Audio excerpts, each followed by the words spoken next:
What could be a huge PR nightmare for the already tentative relationship between Crunchyroll and anime fans? We have a problem. It would appear that one of their voice actors has accused Crunchyroll of opening the fan mail that they receive on his behalf and distributing gifts that fans send him among the staff.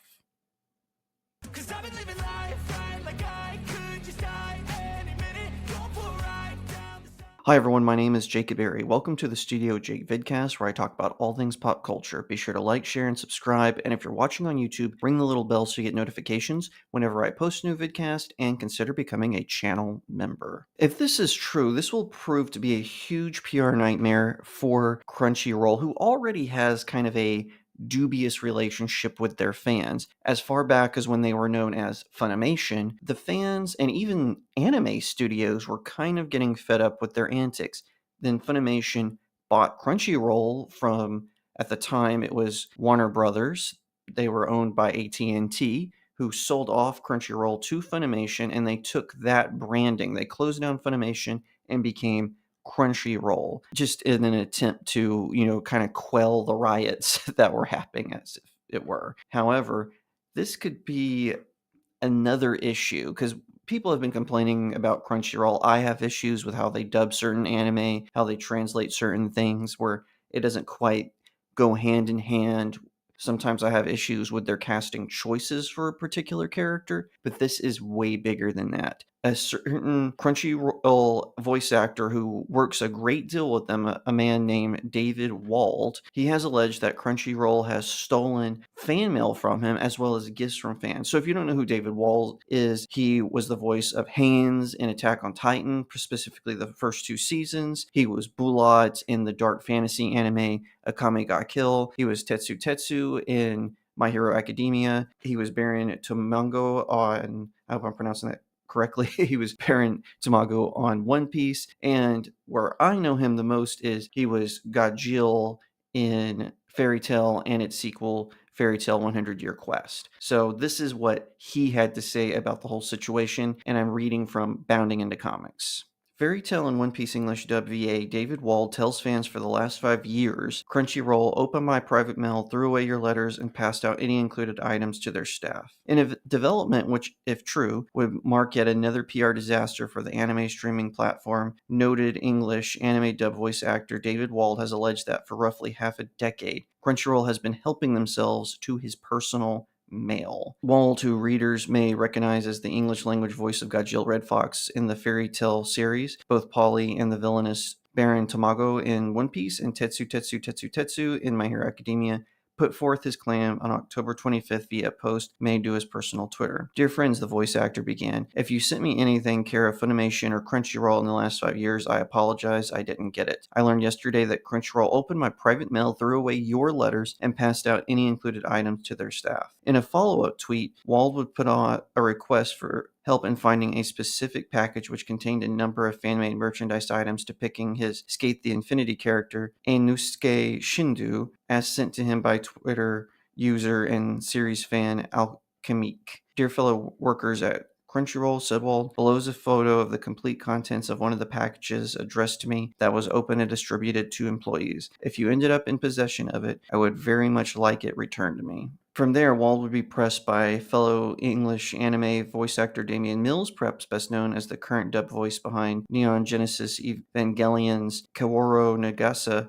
Are you serious? So serious, replied Wald, possibly never more serious. Next, the voice actor was asked by a fan if he could provide any insight into Crunchyroll's response to the discovery. However, much to both his and the fans' chagrin, Wald was only able to confirm that so far they have replied to none of my emails on the matter. In the wake of his revelation, Wald was met with an outpouring of support from anime fans, with many doing what they could to help by both bringing attention to the matter and directly demanding a response from Crunchyroll's various social media platforms. Returning to the topic several hours later to find it had become the Friday night talk of Twitter, Wald would close out this chapter of the story by joking, me thinking, geez, it's a good thing I didn't tell them about the gay discrimination or the medical discrimination or the union busting or the continuous culture of fear or the hostile workplace or ... As of this writing, Crunchyroll has yet to offer an official response to to their alleged mail theft to either Wald or the general public. All right, I want you to go to boundingintocomics.com, read that article and several others.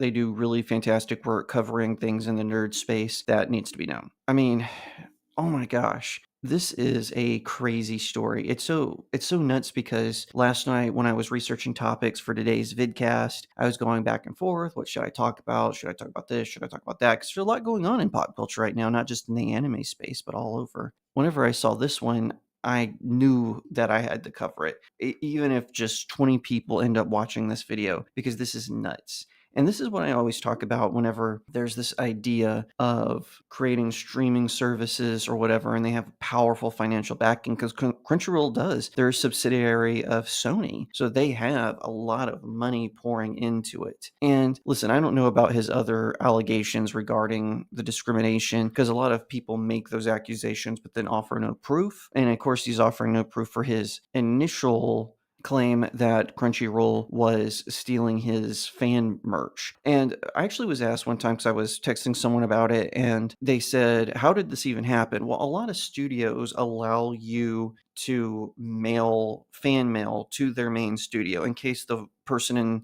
question that they're a fan of doesn't have like a fan post office box for whatever reason. So you can mail it directly to the studio, and what you would do is you put their name, so in this case David Wald, and then you write C/O care of Crunchyroll, and then you would put that address down, whatever it may be, and you could send him stuff. And what they're supposed to do is they're either supposed to forward it, or they're supposed to wait till he comes into the studio and then give him the fan mail. Having worked for a podcast studio, I can confirm that this is standard operating procedures. But I just think it's so messed up if they were opening his gifts by fans that obviously fans took great care to make, and then keeping it for themselves. That's absolutely ridiculous. I used to work for a pretty large podcast at one time. Sometimes our boss was very generous because people would send him all kinds of stuff. Like, it wasn't just like personalized letters or whatever. Sometimes people would just send him a book. And if he didn't want to read it because he was a very busy person, he would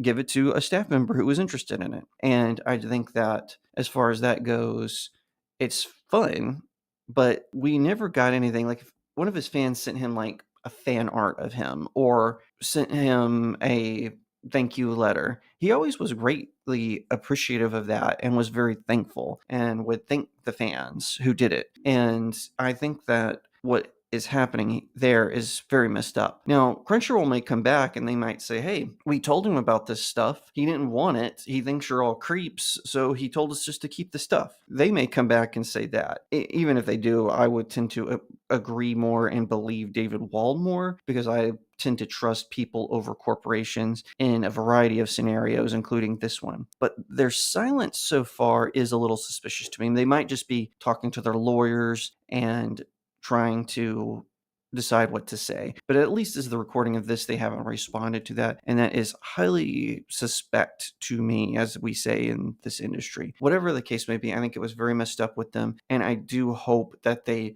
course correct, apologize, and at least getting that stuff back that he wants, apparently. And I hope they are able to get it back, because that is absolutely ridiculous that they went to that route in order to do it. And like I said, I do hope David Wald gets all of the stuff back, and I appreciate him reaching out to the fans for help. If you like that video, be sure to give it a like, share it out to all your friends, leave me a comment on what you think, and subscribe. If you're watching on YouTube, ring that little bell so you get notifications when I post a new vidcast, and consider becoming a channel member. If you don't want to support me on Big Tech, that's okay. What you need to do is click on the link to my locals community. It's in the description of the video. From there, you can support me by either becoming a subscriber to my locals. It's where I post exclusive articles that aren't just available on my website, StudioJakeMedia.com, or you can send me tips for those articles, or just random articles that I post there or share there. You can also pick up one of my novels. They're all available on Amazon.com. Just search my name and possibly the title of the book that you see. Find it, buy it, and leave me a 5-star review. It really helps out small indie creators like myself. Once again, thank you so much for watching, and I'll see you next time right here on Studio Jake. 'Cause I've been living life right like I